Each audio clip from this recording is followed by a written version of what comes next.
Ya estamos de vuelta en Con el Consumidor. Hoy estamos hablando con el licenciado Washington Wanderpool, experto en Derecho de Trabajo y defensor de los derechos constitucionales de las personas, acerca del debate que se ha generado en estos días sobre un posible aumento en la mano de obra extranjera para los empleos aquí en República Dominicana. Licenciado, antes de la pausa estamos hablando un poquito acerca de los diferentes sectores, cómo se podría hacer, o más bien cómo influiría de una forma u otra el que se cumpla o no esa ley y que las sanciones se empiecen a generar. Pero hay otra parte también de este tema, que son los trabajos técnicos, que también tienen mucha importancia en esos sectores, que precisamente son los principales que mueven la economía, que usted nos comentaba antes de la pausa. ¿Cómo se manejaría este tema de los trabajos técnicos, que también influye muchísimo?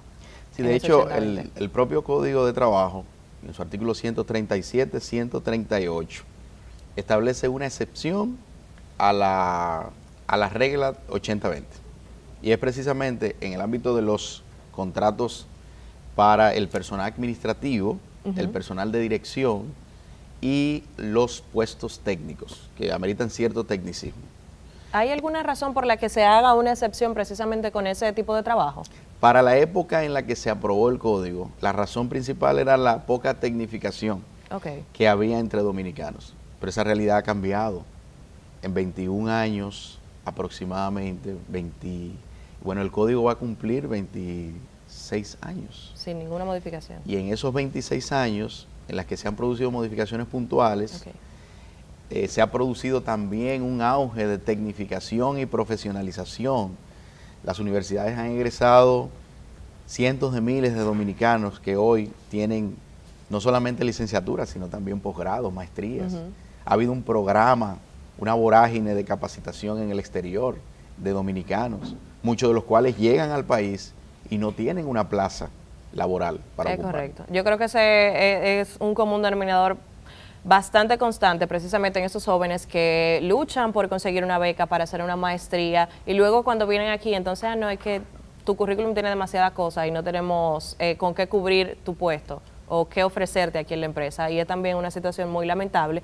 Y si ese puesto, como ya hablábamos anteriormente, lo está ocupando un extranjero, precisamente, pues ya eso es una plaza menos para un joven preparado del país. Entonces, de ahí que nosotros debamos reflexionar, no en la dirección de modificar el código para desnacionalizar el empleo, sino para hacerlo más nacional. Porque la nacionalización del empleo es una actividad de soberanía, es una actividad de civismo, porque de lo que se trata es de preferencia a tu hermano de patria. Claro. Si hay un dominicano preparado, lo suficientemente capacitado para ocupar un puesto de dirección, no se debe importar un extranjero. Eso es una cuestión que va más ligada a los derechos de soberanía. La República Dominicana asumió un compromiso de proyectar su Estrategia Nacional de Desarrollo hacia el 2030. Y uno de los ejes transversales de ese compromiso es precisamente reducir la tasa de desempleo que existe en la República Dominicana. Pero si no se toma en cuenta el aspecto técnico y se deja esa brecha para que los inversionistas puedan deliberadamente optar entre un extranjero y un dominicano, los dominicanos, aun cuando se sigan capacitando, no van a tener opción de un empleo de calidad. Y van a tener entonces que dedicarse al emprendimiento, que no es tan garantizable para un joven que se inicia. Es decir, no todos los jóvenes que se inician en el emprendedurismo tienen éxito. Necesitan incluso acumular horas de trabajo, necesitan comprender el sistema industrial para entonces dedicarse. Necesitan acumular el know-how, como decimos nosotros, para entonces dedicarse a una empresa individual. El riesgo es muy alto. Pero si el Estado Dominicano no les permite, no les da el acceso a ese empleo tecnificado, ese empleo bien remunerado, porque sencillamente hay un marco legislativo que da preferencia al extranjero, entonces estamos ante una situación insostenible. ¿Por qué? Porque el dominicano se va a deprimir, no va a haber motivación. Claro, nosotros no vamos a tener motivación de irnos para fuera del país a capacitarnos en área de recursos humanos, cuando al final de cuentas se prefiere contratar a un nacional de donde nosotros venimos. Exacto. Que quizás hemos acumulado más experiencia y más conocimiento que el propio extranjero. ¿Qué pasa con el caso de los call centers? Que la mayoría de empresas ahora precisamente son extranjeros las personas que están trabajando allí. Bueno, aunque no deberíamos decir que la mayoría son extranjeros, hay que reconocer que la mano de obra dominicana abunda en los call centers en la actualidad, pero hay una tendencia. Hay una tendencia a la contratación de mano de obra extranjera porque el extranjero, por su condición de estar fuera de su patria, exige menos, se cuida, evita los conflictos y precisamente eso crea un estado de preferencia porque yo prefiero una persona que no me genere un conflicto, una persona que se sujete a cualquier regla de juego, aunque no sea legal, que un dominicano que conoce muy bien sus leyes y que se siente empoderado por el sistema jurídico que lo protege. Entonces, el tecnicismo en los call centers debemos analizarlo y reflexionar porque hablar del dominio del idioma inglés podría significar un tecnicismo, aunque no ha sido visto así como tal. El trabajador de call center es incluso estigmatizado. Se cree que el trabajador de call center es en su mayoría un trabajador que ha sido repatriado a nuestro país. Sin embargo, en los últimos 8 años, el programa de inmersión del Ministerio de Educación Superior ha graduado miles de jóvenes que han que hoy día entrado están estudiando, trabajando en esos call centers. Los colegios privados bilingües han generado mano de obra para los call centers. Entonces tú tienes una realidad ahí segmentada en el sentido de que la mayoría de los trabajadores de call centers son jóvenes que van de edades entre 18 y 28 años de edad. Y son dominicanos. Ahí el fenómeno, la preocupación es más bien que se está desnacionalizando la generación del empleo en esa área, de producción, de generación de empleo. Y el gobierno está haciendo grandes esfuerzos en ese sector, de tal manera que en los últimos 3 años ha incrementado el nivel de empleados de call center y hoy tenemos más de 75,000 trabajadores en el sector. Que es un sector también que ha crecido muchísimo. Y debe dedicársele tiempo. Debe dedicársele tiempo porque es un sector sensible de la sociedad.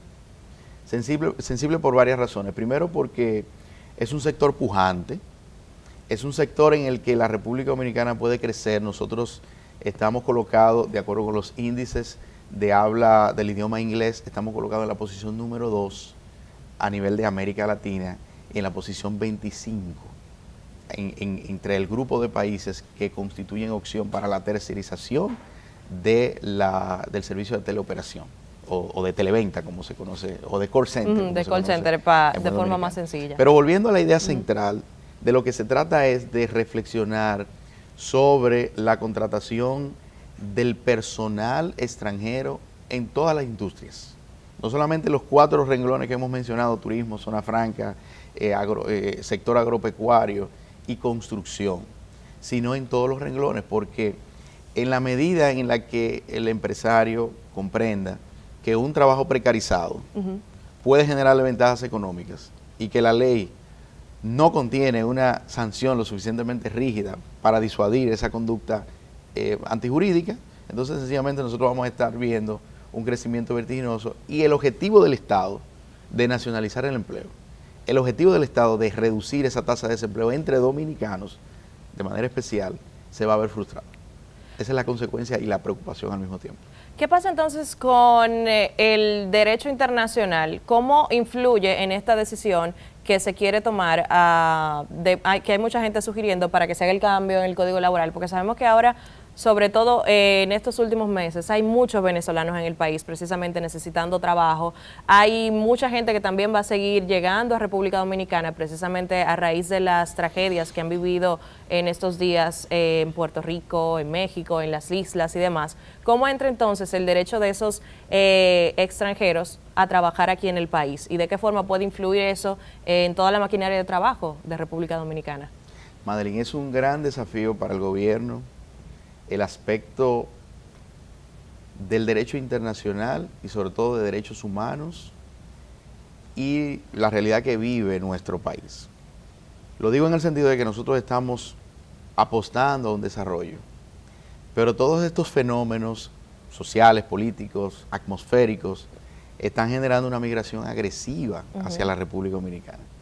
Tenemos un compromiso humanitario con Venezuela y los esfuerzos que hace el Ministerio de Relaciones Exteriores y la propia Presidencia de la República en contribuir con un acuerdo de entendimiento para que la crisis de Venezuela se solucione, se supere, van, entre otras cosas, dirigidas a esa preocupación que tiene la República Dominicana de que cada día más venezolanos llegan a la República Dominicana y desde el punto de vista del derecho humano se le debe garantizar una vida digna. Y esa vida digna se desprende precisamente de un empleo. Exacto. Entonces ahí tenemos un contraste, ahí tenemos un choque entre una constitución que dice que el gobierno, el Estado, en este caso, debe esforzarse por nacionalizar el empleo, pero tenemos también un marco, convenios, tratados, pactos internacionales de derechos humanos que se refieren precisamente al trato humanitario de las personas, no importa qué nacionalidad tengan. Y esa es la misma realidad que tenemos con Haití. La presión internacional que vivimos constantemente con respecto a la situación migratoria de Haití y por vía de consecuencia, salud, generación de empleo, educación, que son tres renglones que van de la mano y que impactan en la República Dominicana, son impactados por ese flujo migratorio constante de Haití, constituye un verdadero desafío para el gobierno.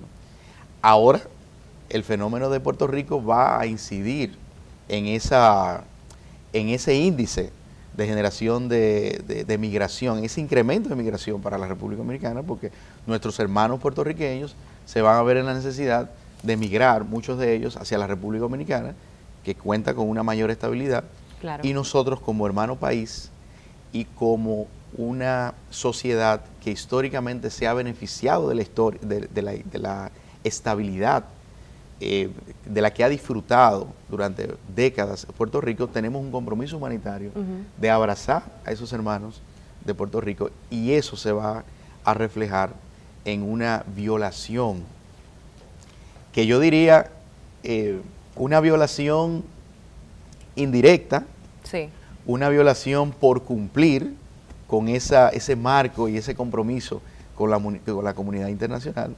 Entonces nosotros vemos el problema incrementarse. Hay una contrariedad ahí tremenda que realmente... Pero al margen de eso... Es un tema que hay que analizar y sentarse a definir precisamente cuál sería el punto final o el punto medio de la situación, porque si queremos muy bien por situaciones humanitarias y demás ayudar a los extranjeros que en estos momentos lo están necesitando, también entonces esto va totalmente contrario a lo de querer nacionalizar más el trabajo. ¿Cuál sería el punto de vista final ya de parte suya en cuanto al tema de que se nacionalice aún más el empleo en la República Dominicana? Nosotros vemos en el futuro soluciones alternativas en la medida en que las leyes migratorias se vuelvan más rígidas.